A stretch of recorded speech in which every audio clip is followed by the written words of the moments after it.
ইসরাফিল সিংহায় ফুঁক দাও। আল্লাহর এই ফেরেশতা সিংহা হাতে নিয়ে মুখের কাছে নিয়ে আল্লাহর আরশে মুআল্লার দিকে তাকায় থাকে, একটা সেকেন্ডের জন্য এদিক আর ওদিক করে না।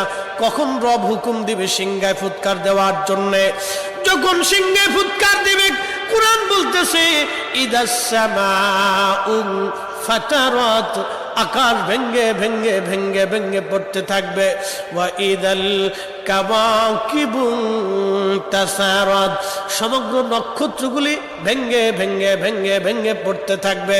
ওয়া ইদাল বিহারু ফুজ্জিরাত, সমুদ্রের তলদেশ উদ্দোলিত হয়ে যাবে, সমগ্র পানিগুলি পৃথিবীর উপরে আছাড় মারবে, আর ধুয়ে পাইলে সব পৃথিবীবাসীকে নিয়ে যাওয়া হবে।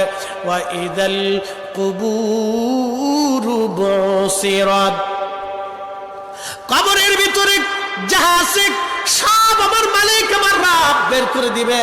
কবর থেকে মানুষ বের হইয়া সেই দিন হাসরের ময়দানের দিকে দৌড়াইতে থাকবে, সবাই উলঙ্গ থাকবে, কিন্তু আমার নবীকে আল্লাহ ৭০,০০০ ফেরেশতা বেষ্টন করাইয়া জান্নাতের পোশাক পরাইয়া মহাসম্মানে ফেরেশতারা মিছিল দিয়ে দিয়া আমার নবীকে হাসরের ময়দানে মাকামে মাহমুদে বসাবে।